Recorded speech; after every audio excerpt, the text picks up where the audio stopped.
Hey everybody, what's up? It's Nicole. Welcome back to my channel, Real Talk Recovery, where we talk about recovery from addiction and I share my life with you. So, as you guys can see, I'm on a little bit of a roll with videos today, but it's because I'm in a good place. I'm in a good place. I feel really good today, and I feel like my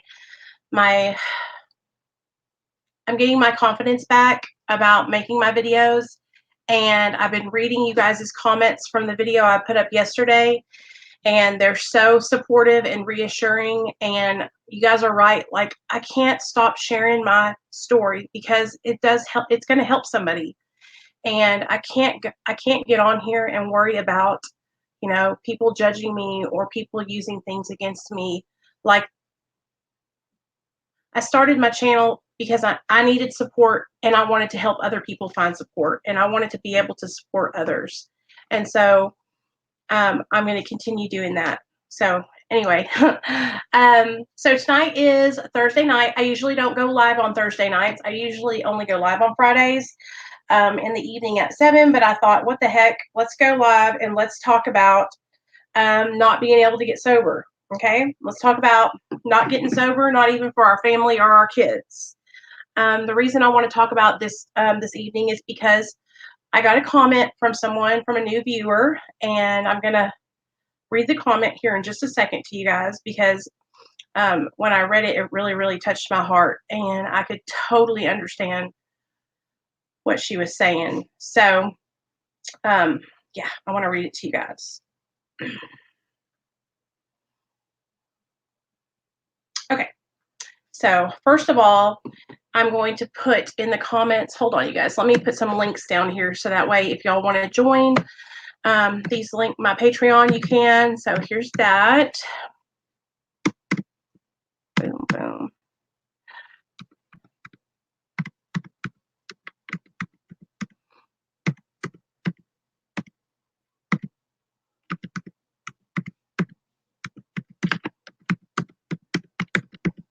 All right, there's that.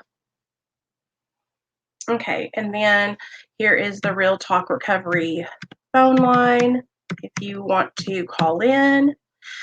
Okay, RTR phone line. Okay. Hey, Cindy.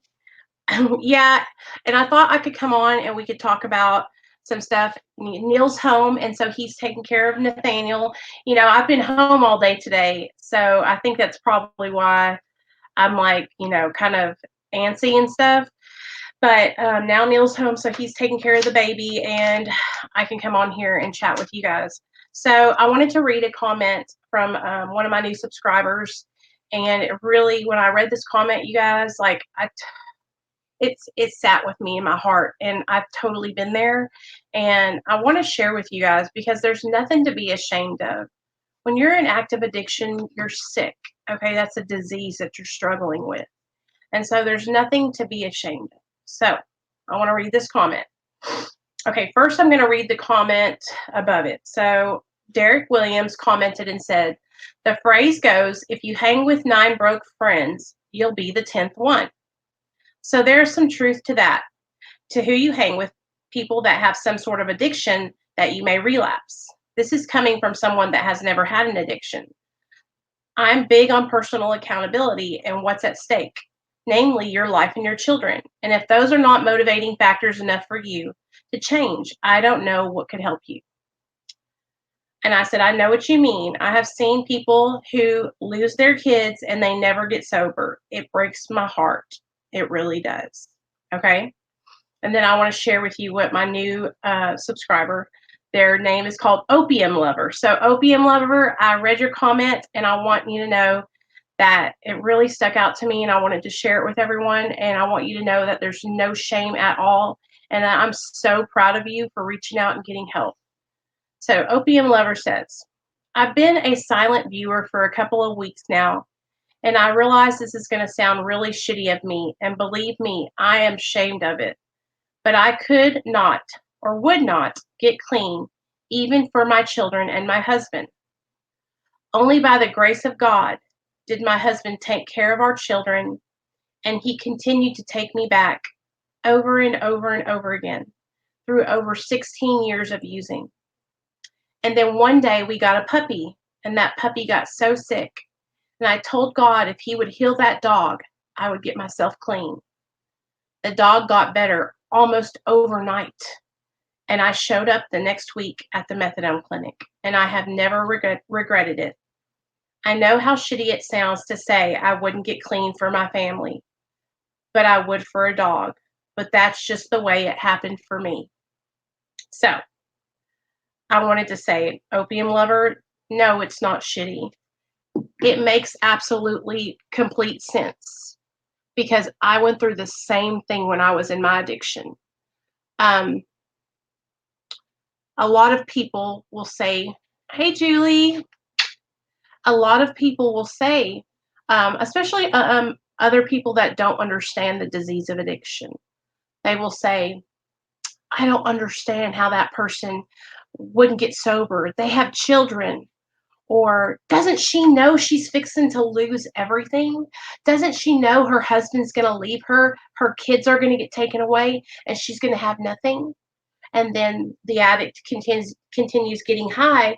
And the normal people, the people from the outside looking in, are just like, how could she do that? How could she continue getting high and getting drunk, knowing that she has so much to lose, knowing that her whole life is at stake, knowing that her babies are at stake, right?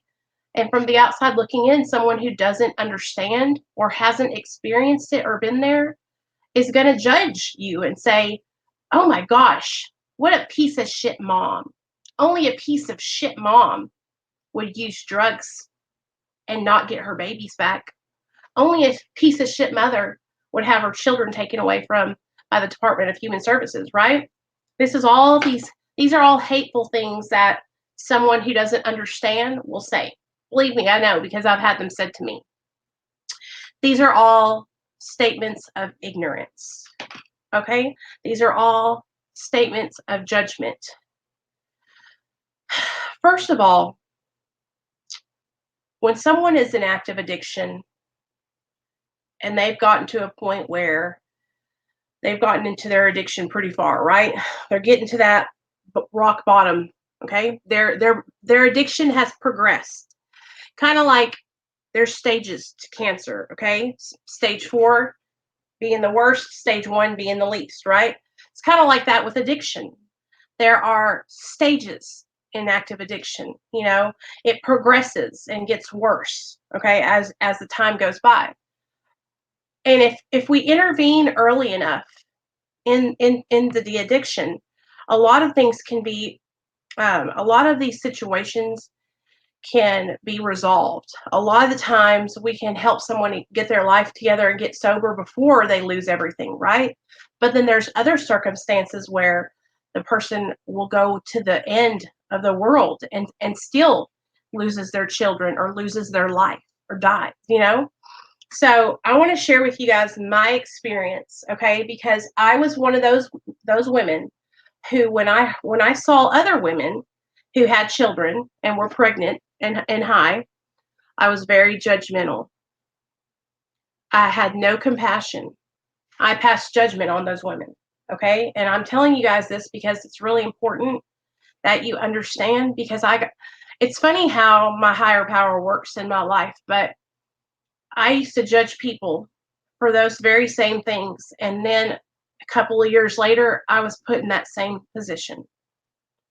And so it was like eating humble pie. It's very, very, very humbling. So, first of all, an addict or an alcoholic they can absolutely use a loved one as motivation to get sober, right? I used my son as motivation to stay sober. And when I got sober, he was my motivation to get to where I was going. He was what I looked at. I would look at his pictures in my AA book, and I would take his pictures with me to the meetings that I went to. And I would lay in bed at night with his pictures underneath my pillow while I was in treatment. And I would write in a journal and I would talk to him like I was writing letters to him. But I didn't get sober for my son. I got sober for me. I got sober because I wanted to feel better. I wanted to do better. And I knew I was capable. I knew I was worthy. I knew I deserved more. I just didn't know how to love myself. And I just didn't know how to get to that point. So I needed help. I needed guidance. When a woman is actively using drugs and she has children, it is not because she doesn't love her children.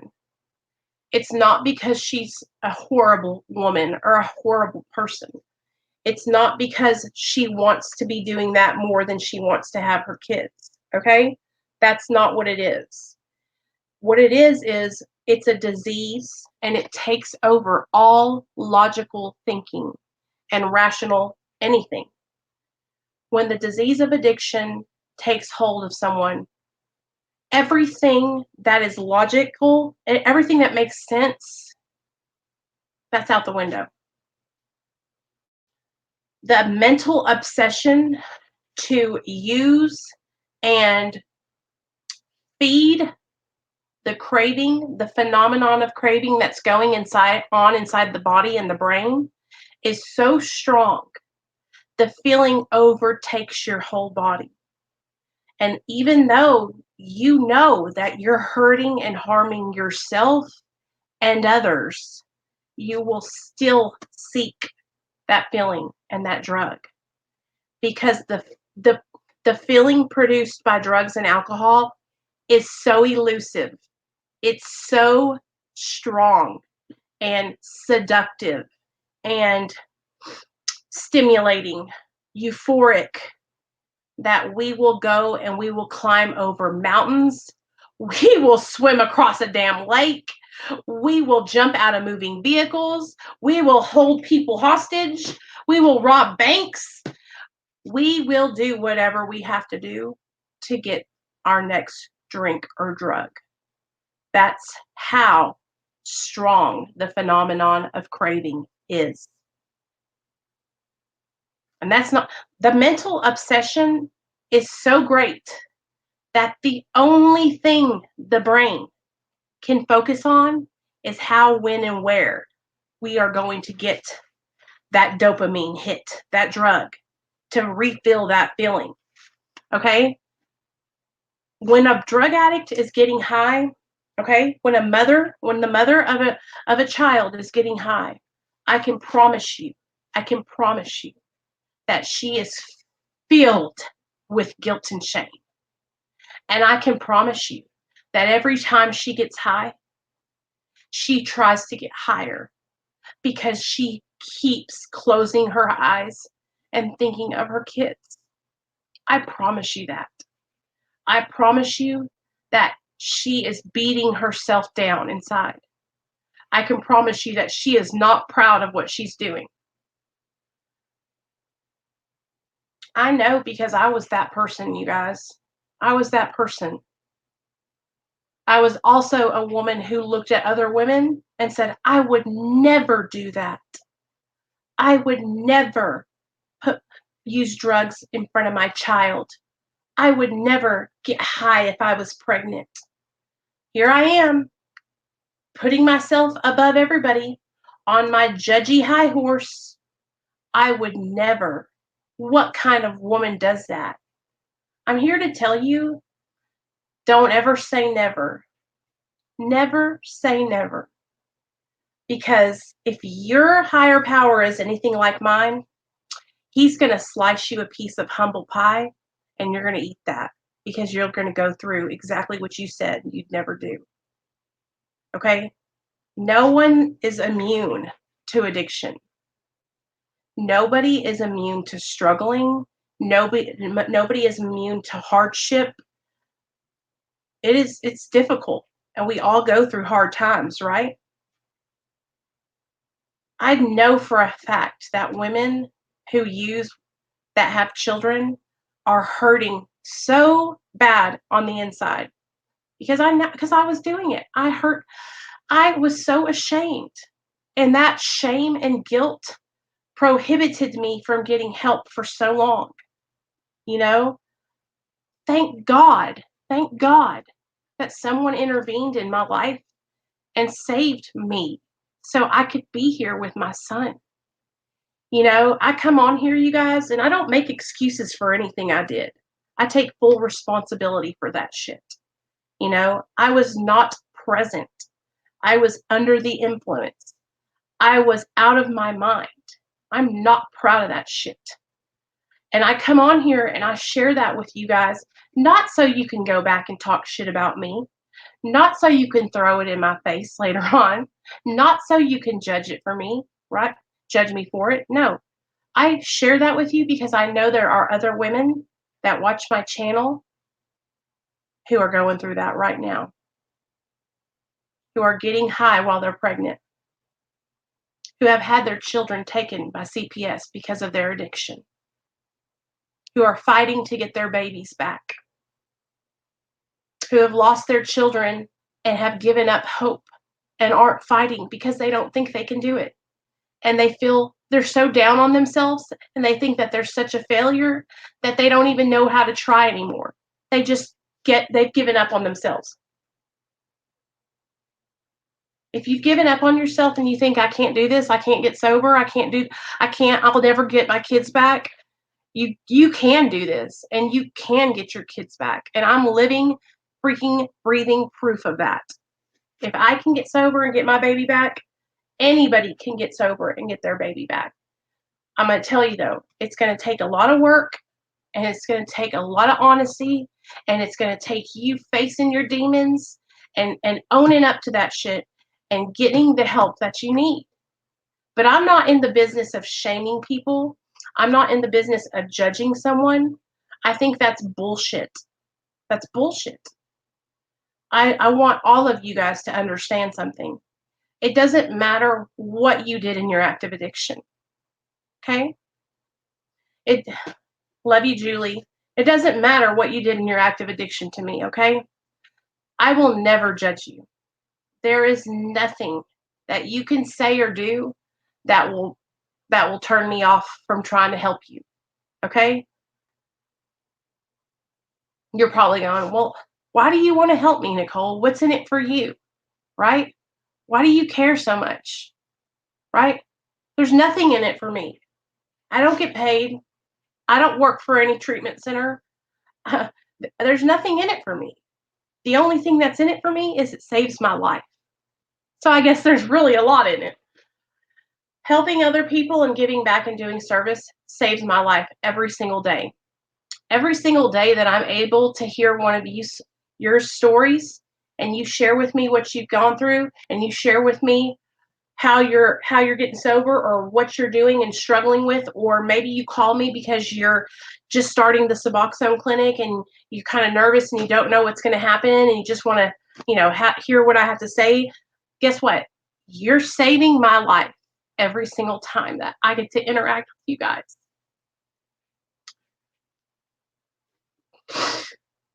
It helps me so much to be able to be here for the people who reach out to me. And it literally reminds me every single day where I came from, it reminds me. And it reminds me that I don't ever want to go back there. I don't ever want to lose my son again. I don't ever want to put him in that position where he has to be without me and he has to be with strangers.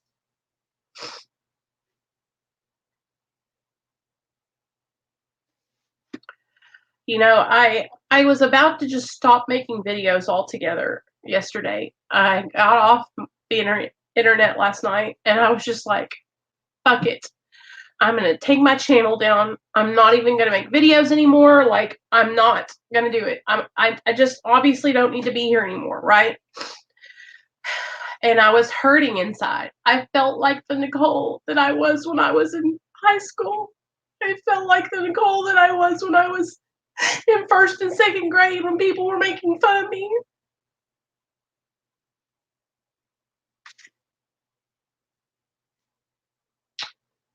And I was like, I'm just going to take my channel down and just do my life, right?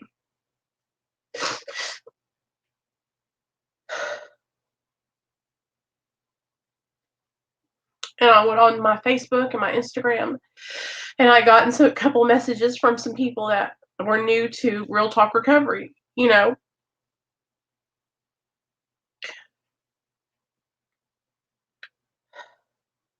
And I was like, what are you doing? Like, why are you worried about what other people think, Nicole? Why are you letting other people's opinions affect you?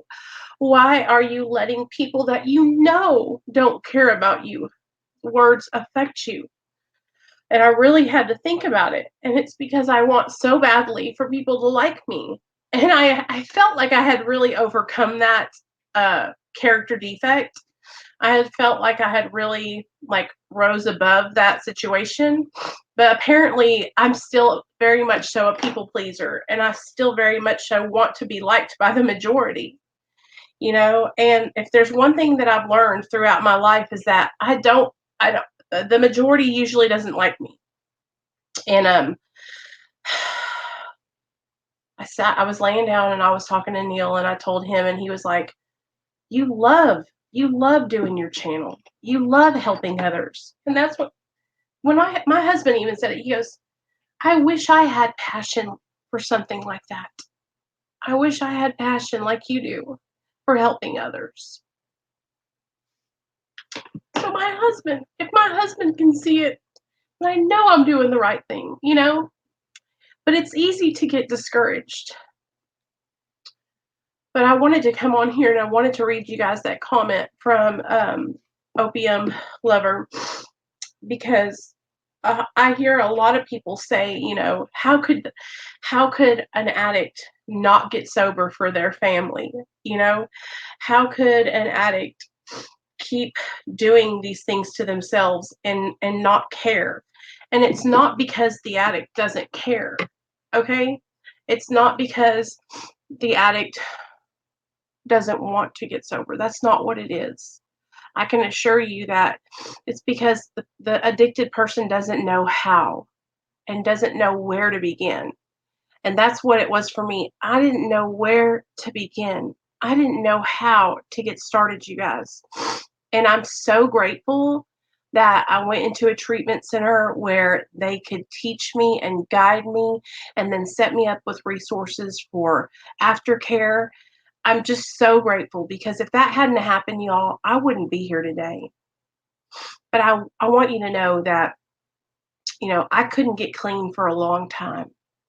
It wasn't until my son was taken that it snapped me out of it and it woke me up a little. But even then, I still struggled at the beginning. You know, I struggled while I was in treatment. I relapsed in treatment. I really was going through it. So if you are somebody who is struggling and you're beating yourself down because you haven't gotten sober and you have children, or you haven't gotten sober and your parents are disappointed in you, listen to me, okay? Don't focus on so and so being disappointed, okay? Just focus on using your loved ones as motivation to encourage you, okay? And if you need to reach out to me, I can have a conference call with any of you guys and your loved ones. If you have a mom and dad, sister, brother, husband who wants to sit down and talk with me and you on three-way, we can have a conference call and we can talk all about addiction, and I will spend time with you guys and your family to help any way I can. Like I said before, I'm not a counselor or a therapist or a doctor. I'm just offering that because I know that it helps. When I was able to bring my sponsor home and have her sit and talk with my parents and me, it helps because it's somebody that understands the disease. So, really quickly, I'm going to read a meditation, and then I'm going to go upstairs and hang out with Neil and Nate. Sorry, I got a little emotional. Okay, here we go. I have recently been reminded that I am not responsible for the workings of the entire universe. An unexpected transfer at my job sent me to a new city. and I had only 1 week to find a place for my family to live. After 3 unsuccessful days, I grew frantic. I had been in Al Anon long enough to know that I needed a meeting. Listening to others share about taking care of our responsibilities and trusting a higher power with the rest, I was reminded that I could only do my best. I could do the footwork, but I couldn't force the house to appear. I had to let go and let God. On the last day of my search, I found a wonderful place to live. Struggling and worrying didn't help me to solve my problem. Doing my part and trusting my higher power with the rest did. What I can't do, my higher power can. When I let go and let God, I am free to take risks and to make mistakes. I know that I am powerless over many things. Today, I can take comfort in knowing that I don't have the power to ruin God's plans. So, struggling and worrying didn't help me to solve my problems. That's the story of my life. You know, I've heard this said before that worrying is the most wasted emotion, and you know what? It is for sure. So if you're having problems or you're struggling or you're worrying, right? Don't worry. Reach out for help, okay? Because worrying isn't going to do anything, but making and taking action and making changes, that is what makes a difference. That is how you get sober, by taking action. All right, you guys, I love you, and I'll see y'all later. Oh, Cindy, he's doing good. He's upstairs with his daddy. I had to go buy him some fever medicine. I don't know where everybody's at, or if my freaking streams are even showing up on YouTube anymore, because it literally feels like I'm never showing up. Or maybe it's because I haven't